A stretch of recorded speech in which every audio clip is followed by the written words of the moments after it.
Mr. Suresh Lulla will now deliver his opening address. As most of you know, Mr. Lulla is founder and director, Qimpro Consultants, as well as Best Prax Club. Mr. Lulla, please.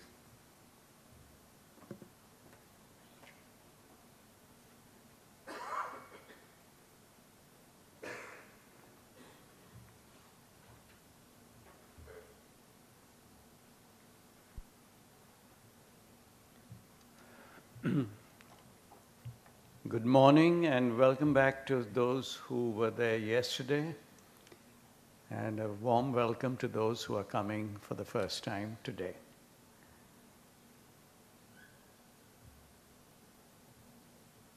Qimpro, as the acronym, stands for Quality Improvement.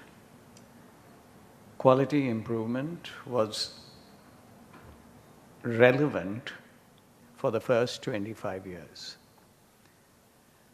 We now have evolved into quality and innovation. And one young person said, Qimpro still stands for quality and innovation. Quality and innovation manager, professional. So we are happy to announce that we have now evolved into quality and innovation. What is the distinction between the two? Quality is largely a left brain activity, and innovation pretty much a right brain activity. I'm going to carry you through a presentation on how benchmarking can support innovation.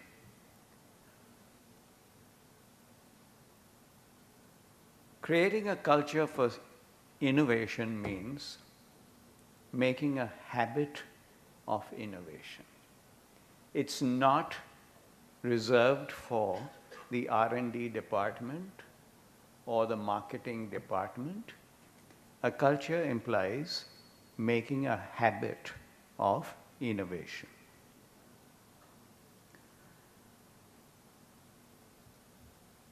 The earliest recorded evidence of benchmarking is when the East European generals in the First World War wanted to move from one location to another.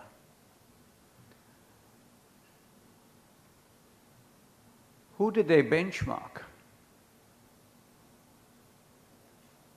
They benchmarked American circus, P.T. Barnum, who had similar problems of transportation.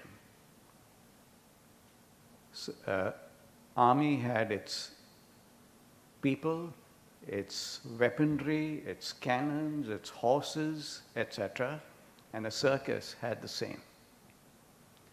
They benchmarked a circus. P.T. Barnum successfully transported personnel, equipment, and animals from one US town to another. The European generals studied what made Barnum's circus transportation so smooth and efficient. The message is that when you are benchmarking, you need to look beyond your industry. When you look at your own industry and you benchmark, you are doomed to being a follower. We need to be leaders using innovation.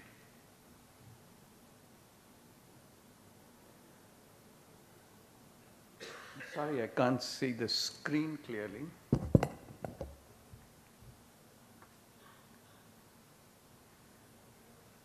What are the learning points?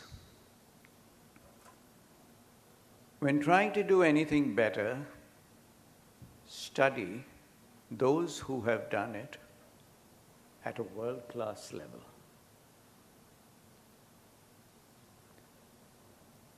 Others have already solved the problem.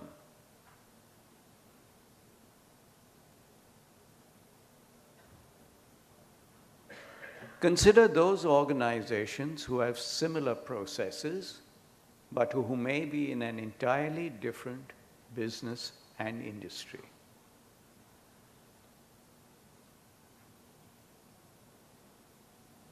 We learn from the best. Organizations can apply best practices to improve their own processes.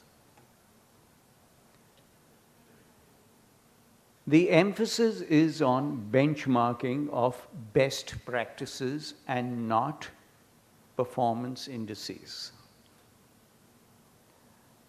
The oldest recorded benchmarking of indices came from the financial world, where we were doing ratio analysis. We still do it. That's not sufficient. It only tells you where you stand in relation to your competition. You're chasing. If you want to be ahead, you've got to have the best practices that are generated in your organization. These best practices need cross-industry benchmarking. Excellence models have replaced managing for improvement with managing for innovation as a core value. This happened about 5 years ago. And those of you who have worked with business excellence models will have noted that. Innovation is not just a better improvement. Innovation is a pure right brain activity. Innovation means making meaningful change to improve an organization's programs, services, processes, operations, and business model. Innovation should lead your organization to new dimensions of performance.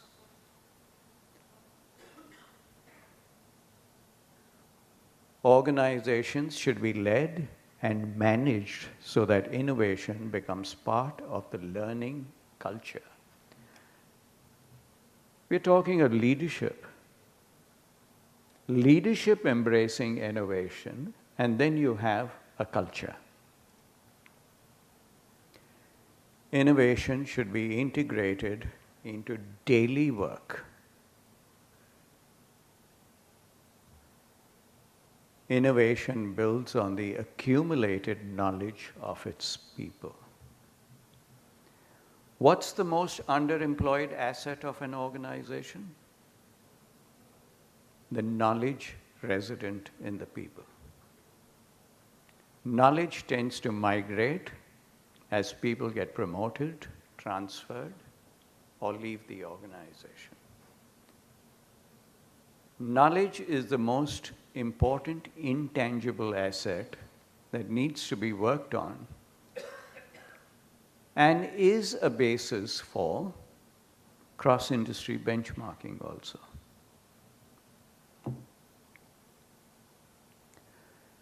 Take a look at the scoring guidelines for performance excellence. If you have a perfect ISO 9000 and nothing else, all you will do is get a score up to 200 on a scale of 1000. The next level comes when you start managing for quality. And how do you manage for quality? Quality planning, quality control, quality improvement. Most organizations believe that when they have done Six Sigma, they've reached nirvana. That's only managing for quality and a fraction of managing for quality.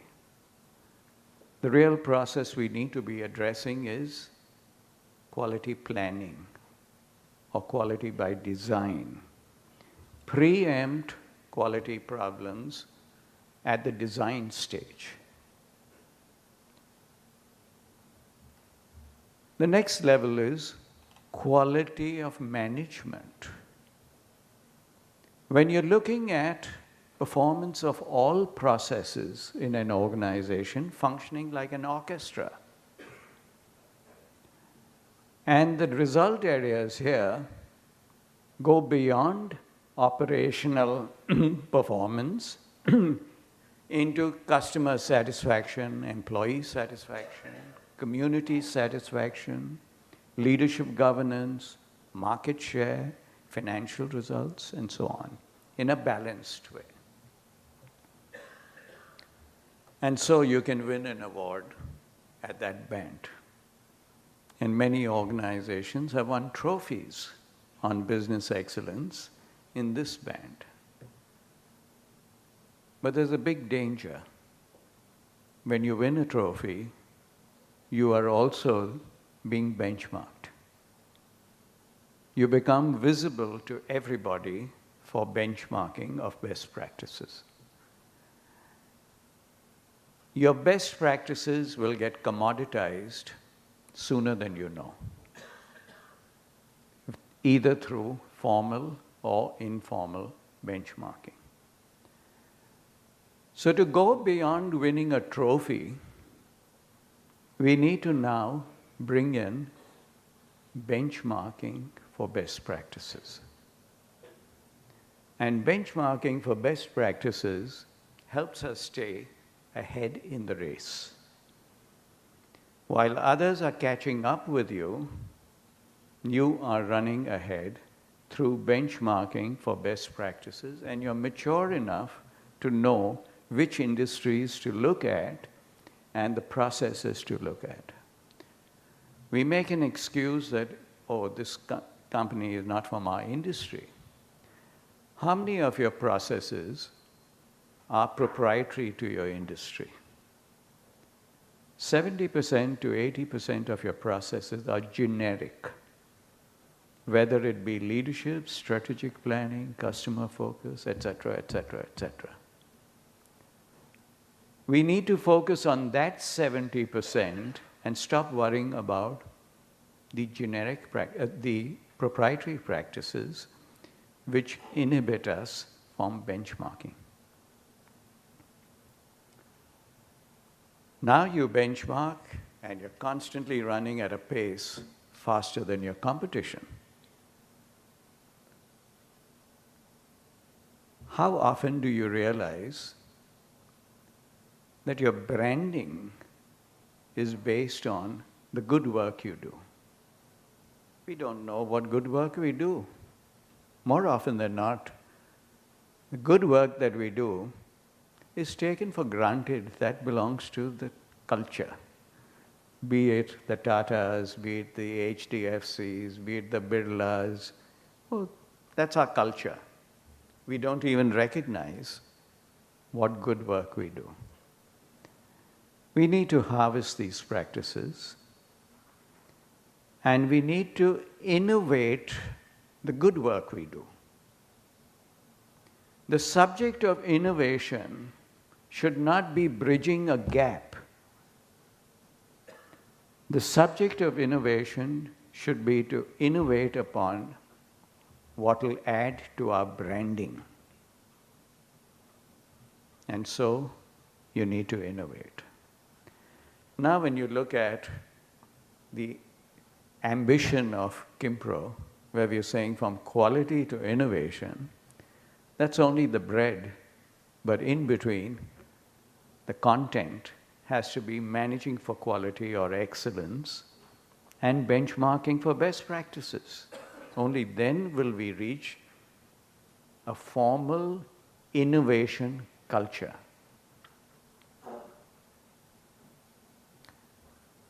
Some of you heard this example yesterday, but I'm going to repeat it because it's my favorite example.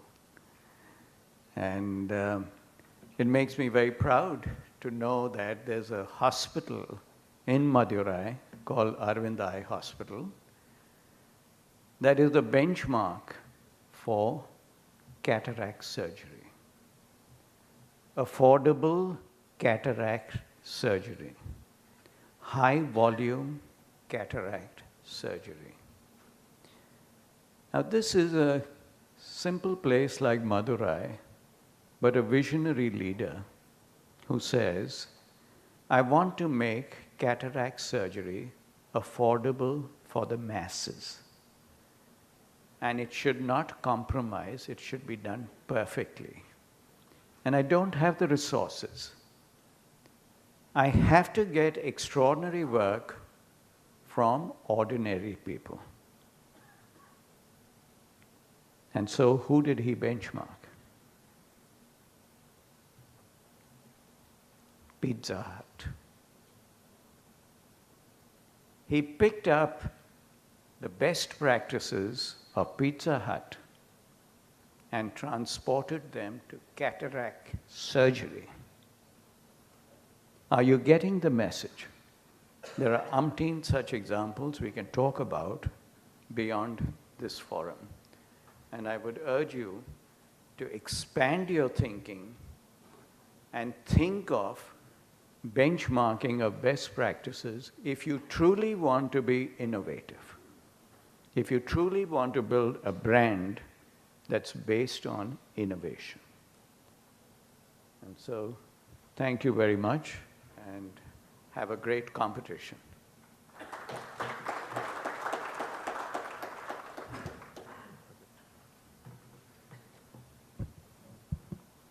Thank you, Mr. Lulla.